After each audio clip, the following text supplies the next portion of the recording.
Bueno, la neta estoy contento porque no me gusta nunca hablar de esto, ¿no? Pero yo tengo una doble vida. Tengo doble vida en varios espacios. Tengo doble vida académicamente. Entonces me dedico ya a hacer investigación y me da mucho gusto porque me aprobaron un artículo, me lo aceptaron en una pinche revista japonesa chingosísima que es el Experimental Brain Research. Y pues no más que es un artículo que trabajamos como 3 años, 4 años. Lo mandamos hace como un año. Pues digo que no lo podían publicar porque le faltaba esto, lo hicimos, lo volvimos a mandar, nos volvieron a mandar a la chingada, lo volvimos a reparar y ya finalmente lo aceptaron. Está padre, ¿no? Al menos me voy a morir y alguien va a ver ese artículo. No, ese es de la se lo aventé la like cuando lo esté. Bueno, primero que puse esto de la presión en el sistema cardiovascular, y aquí había unos dos que eran las arterias y eso, y se de eso, y luego la presión caía. ¿Se acuerdan de eso? No se acuerdan. Entonces, la presión arterial media es como de 80 millones de mercurio, no sé si se acuerdan de eso. Bueno, dependiendo de las fibras de diastólica, que ya lo saben sacar. Pero la presión, fíjense bien, la presión en el sistema cardiovascular en los capilares corresponde a la presión hidrostática capilar. ¿Me siguen? Que tiene un valor de 7.3 milímetros de mercurio. Cuando ustedes dicen que es la fuerza que saca el líquido capilar, pues sí está bien, pero hay otras 3 fuerzas. Y está bien grueso porque ni siquiera las pueden conceptualizar. Entonces, si eso es así, como quieren que les ponga ejemplos, si no tienen idea de qué vamos a hablar. ¿Cómo? Yo les daba ejemplos porque pensé que el grupo realmente estaba comprometido. Es la presión arterial en el capilar. Bueno, pero no le vamos a hacer presión arterial porque los capilares no son arterias, son capilares. Entonces, ¿cómo se les dice? Exactamente. Ok, y esta presión hidrostática capilar se aúna a la presión hidrostática intersticial, que es negativa, que está al vacío. ¿Sí me siguen? Nadie sabe por qué está al vacío, pero lo que es un hecho es que el flujo linfático juega un papel muy importante porque funciona como aspiradora. Dejando secos, tú los quieres ver así lo más que puede de intersticial. Luego, teníamos la presión coloidosmótica intersticial, que tiene un valor como de 8 millones de mercurio, y la única fuerza que mete el líquido capilar, ¿cuál es? La presión coloidosmótica. Entonces, fíjense bien, vamos entonces, si ustedes precisan esto, lo que vamos a aplicar acá son las cabras. Se acuerdan de las cabras siquiera, ¿no? Entonces, así viene esta cosa. Y entonces, un punto importante es que tú tienes una regresión venosa central que no pasa de 12 a 4 milímetros de mercurio. Y es mucho ya 4 milímetros de mercurio, es un límite superior. Pero alrededor de 0 milímetros de mercurio vamos a considerarlo para fines didácticos. Es la presión en la aurícula derecha, la PVC. Bueno, fíjate que cuando se descompone el ventriculo y se descompone el corazón, una de las manifestaciones, la manifestación cardinal es que el volumen latido es menor.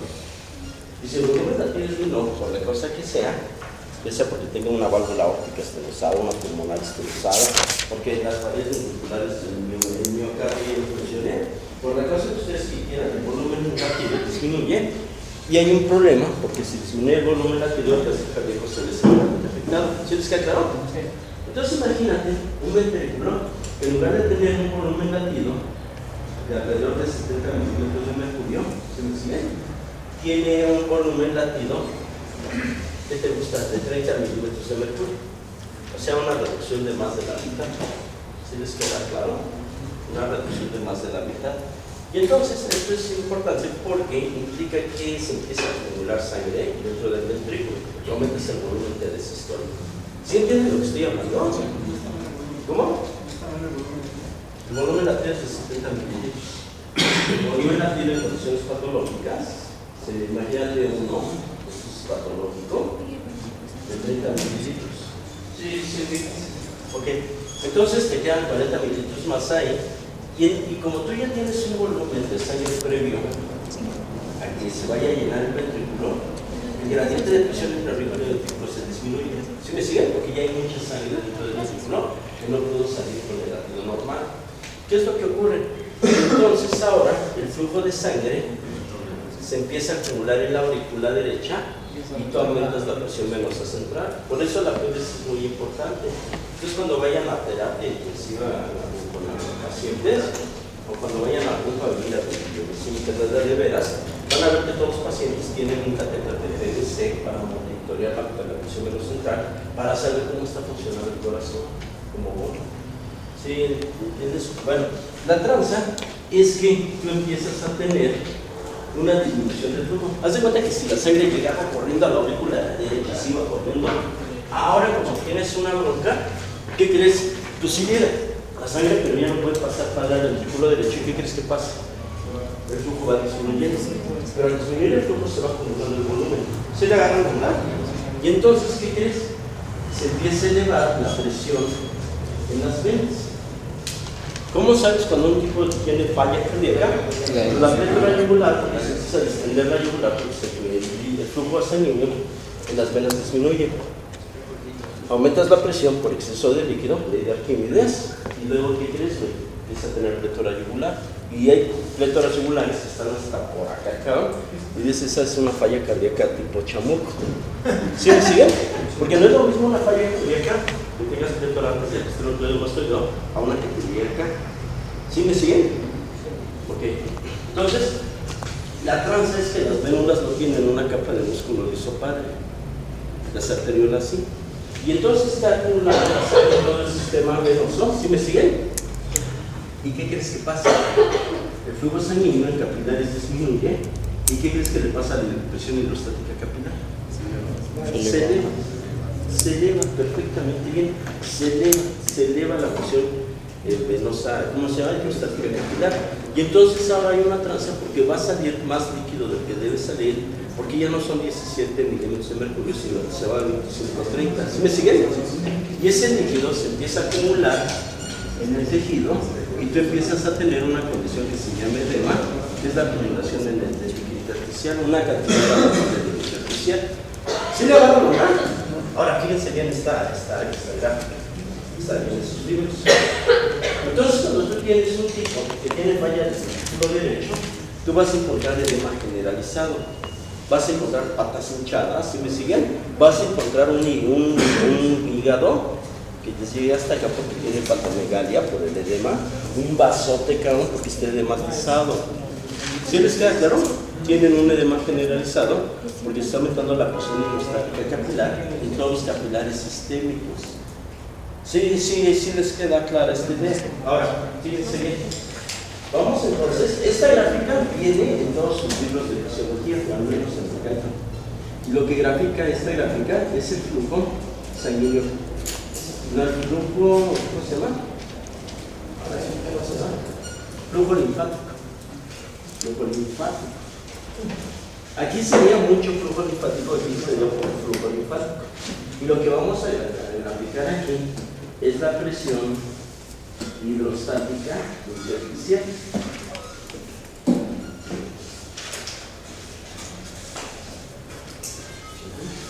Entonces, fíjense bien, ¿de cuánto es la presión hidrostática intersticial? Vaya, pues sí, es una presión negativa que tiene un valor de menos 3 milímetros de mercurio. Aquí vamos a poner nuestras escalas, que son de 3 milímetros de mercurio. Aquí serían menos 2, aquí serían menos 1, y aquí sería 0, y aquí ¿cuánto sería?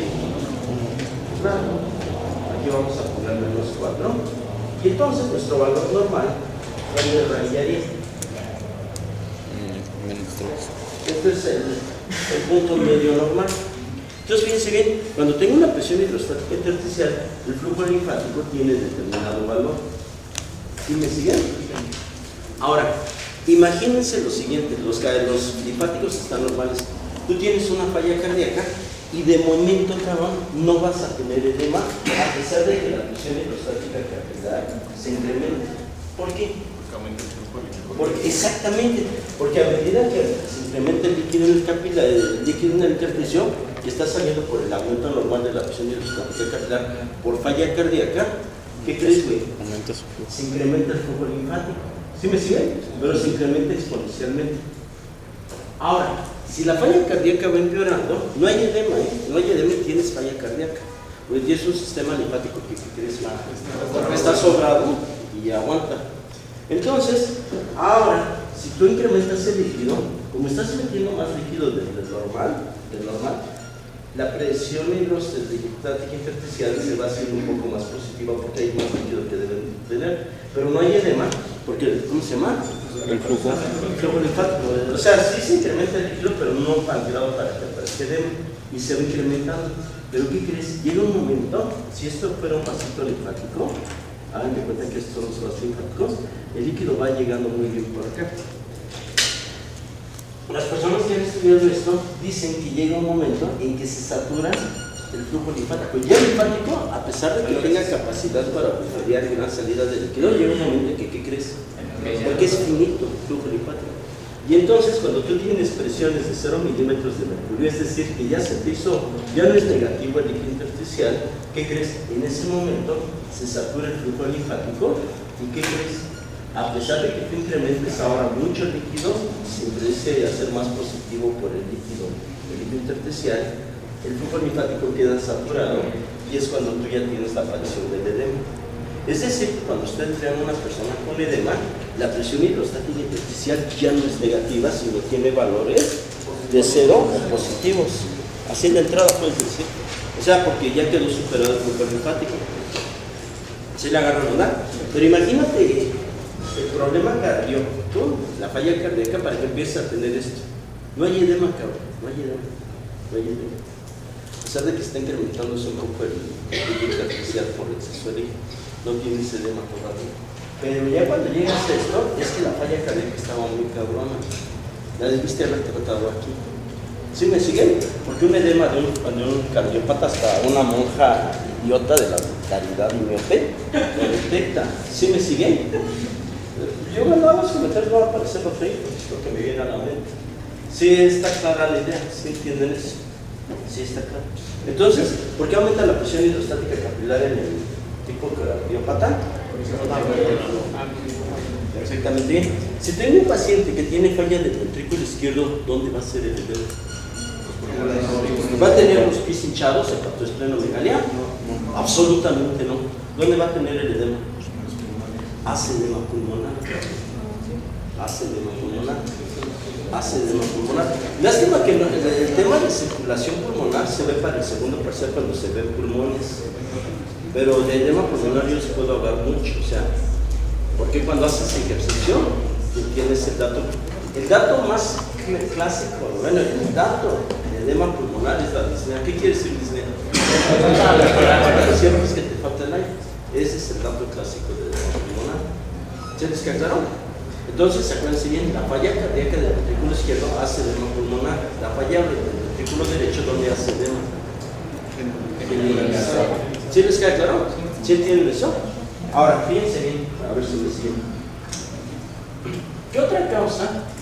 ¿Por qué un riñón enfermo me da edema? ¿Por qué un riñón me da edema? ¿Por qué no filtra? ¿Y qué pasa? Cuando vean ustedes a una persona edematizada, cuando vean a una persona con un edema cabrón, no me refiero a la fascitis, ¿no? Que tiene un problema la circulación entérica, sino me refiero a un tipo que tiene un edema. Cuando vean en el metro a una señora gorda, con unas patas así gachas, ese es un edema. Sí, es obvio, ¿no? O sea, hasta se ve como el zapato. Sí, no se me agarran. Sí. Bueno, puede ser un hombre también, más que los hombres traen calcetines. Pero cuando vean eso, es un edema. Y en el 95% de esos edemas que vean, o es por el corazón, cabrón, o es por riñones. Los edemas linfáticos son muy especiales, como les dije. ¿Sí me siguen? No son comunes, pero no sé. Bueno, yo siempre que vean un edema, piensen en lo primero, corazón, ¿o qué? Riñón. Y el edema del riñón es muy parecido en algunas cosas al edema que hace el cardiópata. Pero ¿qué creen? Cuando se descompone el riñón se descompone de dos maneras. O se rompen los glomérulos, ¿sí me siguen? Se rompen los glomérulos, ¿o qué crees, güey? O se tapan. ¿Se agarran, verdad? Y aunque no lo creas, en ambas son glomerulonefritis. Pero en ambas, las manifestaciones clínicas son totalmente diferentes. Sí, pero ¿qué crees? Al que sean fisiopatologías diferentes, en ambos se hacen edemas, en ambos renópatas, por diferentes causas. No es lo mismo el edema de un tipo que se le tapó el riñón a el edema que hace un tipo que se le rompió ¿cómo se llama? No, el glomérulo, perdón. ¿Sí? Entonces, fíjense bien, vamos entonces, cuando estamos aprendiendo medicina, yo creo que esto está padre, ¿no? Porque miren, fíjense bien, vamos a poner, hay una cosa que se llama síndrome nefrítico. ¿Alguien habla de esto? Nefrítico. Y hay otra cosa que se llama síndrome nefrótico. Si van con un internista que sea muy, con mucho rigor, o con un nefrólogo, les va a decir, qué pendejada enseñártelo así, pero estamos aprendiendo. Y fíjense bien, cuando hablamos de síndrome nefrítico, vamos a poner aquí, cuando se tapa el glomérulo. ¿Sí me entienden? ¿Cuándo hablamos de síndrome nefrótico? Cuando se rompe. Exactamente, cuando se rompe el glomérulo.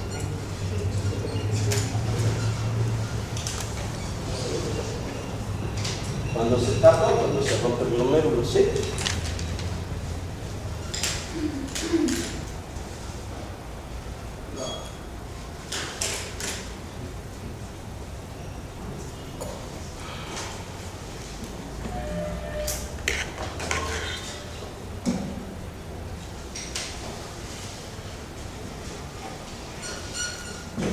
Ok, ¿sí? ¿Les queda claro entonces? Entonces, fíjense bien. Vamos entonces a analizar cuando se tapa el glomérulo. El tipo que tiene una nefropatía, no se tapa el glomérulo, va a tener un síndrome nefrítico. Y entonces hay una triada muy característica de esto. En el síndrome nefrítico se va a hacer edema, ¿sí me siguen? Hipertensión. Bueno, vamos a hablar de estos dos datos, edema e hipertensión. ¿Por qué un tipo, fíjense bien, a ver, echen ustedes el ejemplo, ¿por qué un tipo que tiene tapado el glomérulo, tiene edema? ¿Por qué hace edema? ¿Por qué hace edema? Es que, fíjate bien, el riñón filtra y no sé dónde tenga que ver el fenómeno de reabsorción. El fenómeno de reabsorción ocurre en los tubos renales, pero ni siquiera pasa líquido a los tubos renales. No pasa, de hecho se queda en el glomérulo, como está tapado, Si está tapado, ¿qué pasa con el pinche glomérulo? Se queda en los ¿Se queda en los capilares? En la cápsula. Claro, se queda en los capilares. ¿Y qué pasa cuando tomas agua, tu Coca-Cola y se acumula el líquido? Entonces, fíjense bien, en el síndrome nefrítico se incrementa la volemia. ¿Qué quiere decir cuando digo volemia? Se incrementa el volumen de sangre. Y entonces, en lugar de tener 5 litros de sangre, ¿qué crees que tienes ahora? Un montón de litros de sangre. Y la pregunta es, fíjense bien, en el síndrome nefrítico, a diferencia del nefrótico, la diferencia, cabrón, a pesar de que ambos están edematizados, porque este también hace edema, en el síndrome nefrítico, el paciente está hipertenso. ¿Por qué está hipertenso? Por la volemia. Exactamente, porque tienes aumentada la volemia y está aumentando en los 3 compartimientos, en la sangre arterial, en la sangre capilar y en la sangre venosa. ¿Y qué crees? Se eleva brutalmente la presión en todos los compartimentos porque todo está elevado porque no se puede eliminar líquido. ¿Sí le agarran onda? ¿Sí está claro? ¿Sí entienden eso? ¿Seguro? ¿Sí entienden eso? El otro dato también clásico de síndrome nefrítico es de hematuria, pero eso no lo vamos a analizar. Ahora, ¿está clara esa idea? ¿Se entiende eso? ¿Se entiende? Entonces tienes un edema por acumulación de líquidos. El edema que te da un síndrome nefrítico es idéntico al edema que tú tienes con una persona con riñones sanas, en donde tú le pones por error más soluciones de las que debes tener.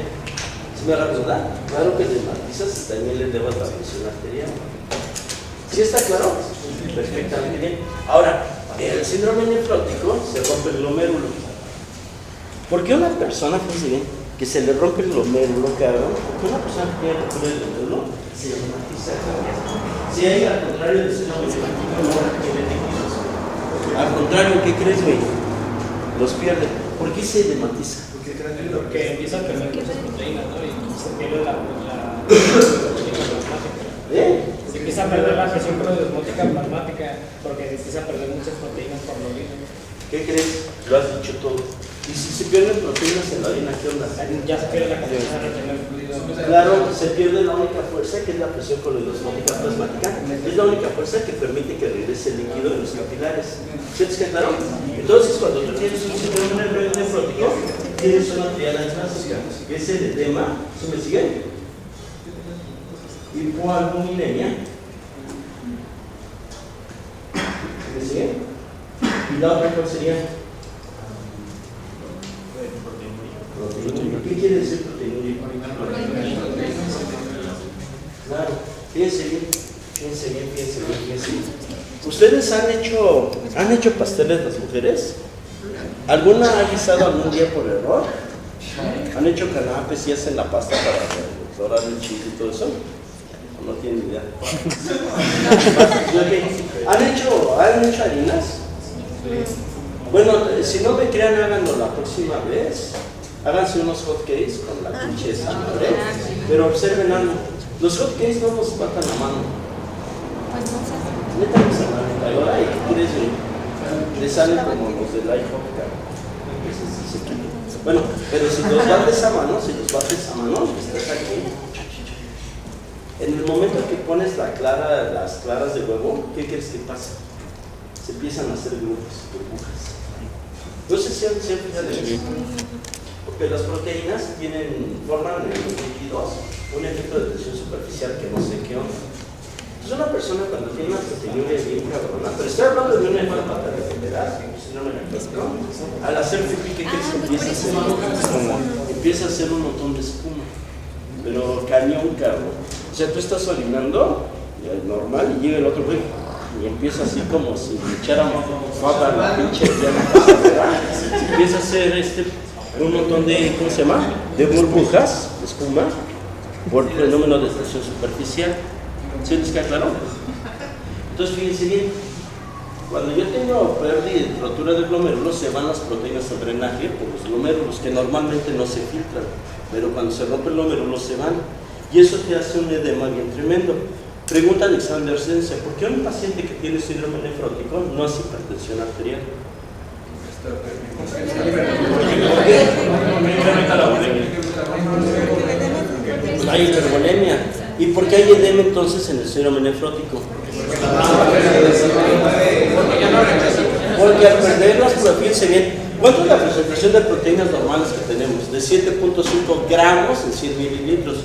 Para que tú hagas edema por pérdida de proteínas en un síndrome nefrótico, necesitas perder más de la mitad de las proteínas plasmáticas y tener niveles de 3 gramos para empezar a hacer edema. Pero si se dan cuenta, me dice eso, es prácticamente echar en el drenaje todo lo que comes, cabrón, cuando vas a hacer. ¿Sí está claro eso? ¿Sí entienden eso? Si ustedes entienden estos dos síndromes diferentes, de por qué se hace edema en uno y en otro, ustedes están aprendiendo medicina. ¿Sí les queda claro? ¿Sí me siguen? En un síndrome nefrótico, cuando le reporte el laboratorio, ¿cómo va a estar la concentración de proteínas en orina? ¿Y en un síndrome nefrítico? Y empiezan a entender que el laboratorio no es para ver el diagnóstico, sino nada más para sintonizar lo que tú opinas. ¿Sí les queda clara la idea? Sí. ¿Les platico casos de síndrome nefrótico? Sí. ¿Cuál es la primera causa de muerte en mujeres embarazadas en México? Que ya no le dicen preeclampsia, ahora es enfermedad, ¿qué? ¿Enfermedad? ¿Enfermedad qué? ¿Hipertensiva de qué?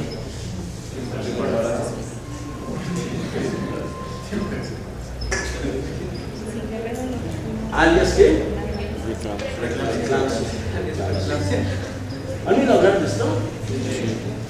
Pues eso es bien aterrador, cabrón, porque el hecho de que tú tengas la causa número 1 de muertes en la mujer embarazada en este país implica que aunque seas internista, otorrino, médico general o bien, bueno, ya no sé, necesitas saber de esto porque a huevo en tu vida, tenga la especial que tengas que vas a ver. Vas a ver preclámpticas, porque es muy común. Entonces es una cosa bien tremenda la preclampsia, porque a las chavas embarazadas se les empieza a subir la presión arterial, pero en el último trimestre del embarazo. Si yo tengo una chava que tiene 3 meses de embarazo, 4 meses de embarazo, 5 meses de embarazo y tiene la presión alta, no es preeclampsia, no es preeclampsia, no es preeclampsia. Esa chava que tiene elevada la presión antes del último tercio de embarazo, antes de 4, 3, 2 meses de embarazo, es hipertensa porque esa chava tiene un problema renal de fondo. ¿Sí me explicó? Es nefrópata, no la habían diagnosticado y con el embarazo, con la acumulación de líquidos, se disparan todos los datos clínicos de nefrópata, estaban escondidos. ¿Sí me siguen? Entonces, nunca sean tan pendejos, disculpa, y lo digo así, graban eso, que diagnostiquen una preeclámptica en los 2 primeros meses de embarazo, porque eso no existe, no son preeclámpticas. Ahorita van a ver por qué la preeclámptica es preeclámptica y por qué ocurre en hipertensión en el último trimestre de embarazo. Se los platico porque así como me ven, fui preeclamptólogo durante el internado. En el internado me tocó hacerlo en un hospital de gineco en la 71, que está ahí en el Valle de Chaco, que ya ni existe el pueblo de Chaco.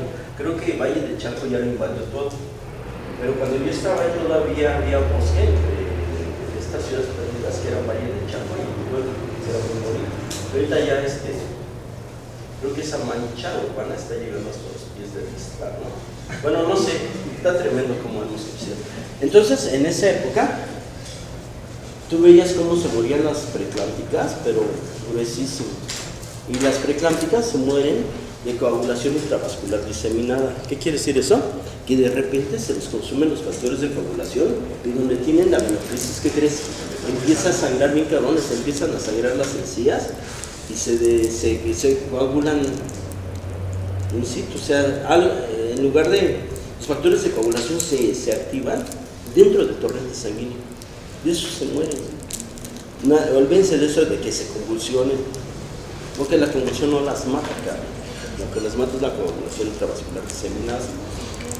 Entonces, para entender un poco la fisiopatología de la preeclampsia y su relación con el síndrome nefrótico, bien valdría la pena platicarles que, aunque ustedes no lo crean, la preeclampsia nada más les da a los mamíferos que se paran en 2 patas.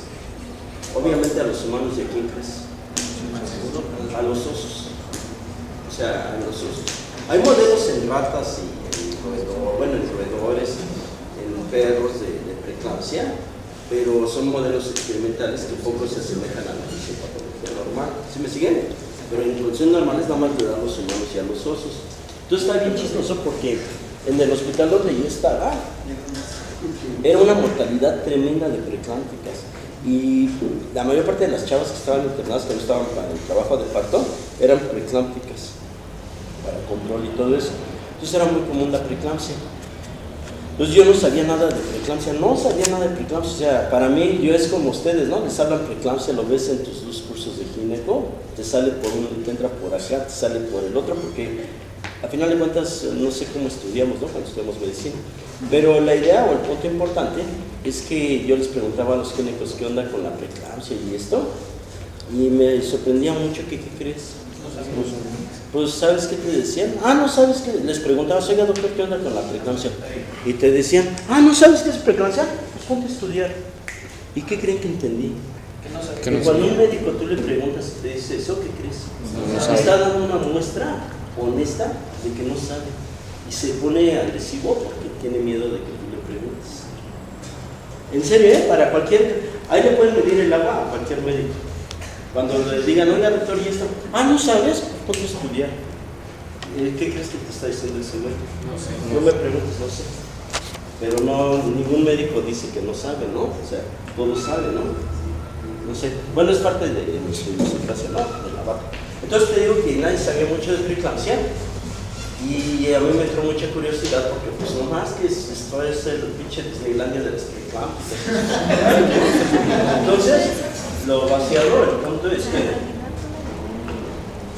pues me fui a la biblioteca del hospital de la 71 y la biblioteca no tenía nada, ¿no?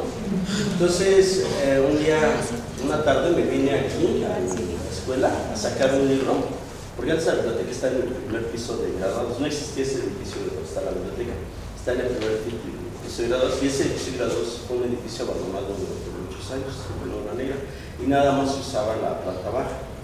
Basta decir que ahí se metía todo el mundo a bajar, ¿no? Eso es en serio, ¿eh? Y no había policías, ¿no? Bueno, estaba chido, había. En la noche, por ejemplo, las puertas del estacionamiento a las 10 de la noche estaban abiertas, 11 de la noche, no sé, ¿qué crees? La gente no se metía a robar, no había nada, ¿no? O sea, era otra época, ¿no? Bueno, el chiste es que ya fui a pedir mi libro. Tenían 3 libros de preeclampsia, en una, podías sacar la biblioteca, 3 tomos de un cabrón que se llamaba Manuel López Llera.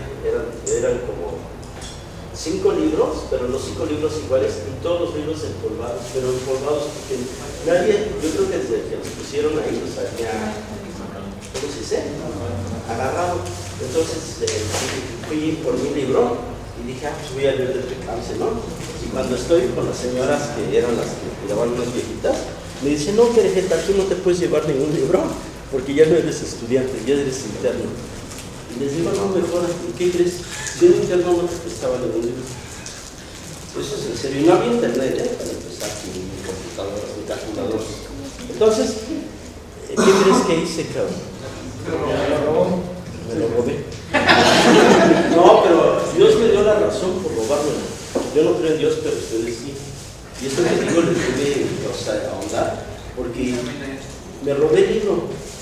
Ese libro de preeclampsia, que era un libro así, es de los libros, yo creo que con más apasionamiento del cine de ¿no? Porque no mames, explicaba así con monitos y todo, qué onda con la preeclampsia, y aprendí mucho de preeclampsia.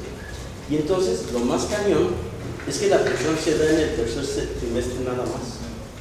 Porque ustedes se acuerdan que el tropoblasto, ¿sí se acuerdan del tropoblasto? El tropoblasto, en el tercer, hay unas arterias uterinas que se llaman arterias espirales.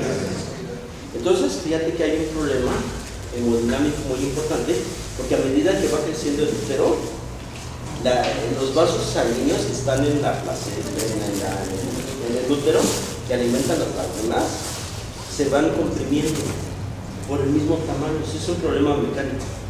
Y entonces lo que hace la naturaleza es que el tropoblasto le manda más señal, que nadie sabe qué señal sea, es como el premio Nobel, que no saben qué señal sea, para que las arterias espirales que crees pierdan la capa de músculo liso. Eso es lo que pasa en un embarazo normal. En el tercer trimestre se manda la señal para que se pierda la capa de músculo liso. ¿Sí me siguen? Y eso es un embarazo normal. En la preclámptica, ¿qué crees que pasa? En la preclámptica no se pierde la capa de músculo liso. Pero esa señal ocurre, esa desaparición ocurre en el último trimestre. La clase es aquí, ¿eh? ¿Sí les queda claro? ¿Qué pasó, perrito?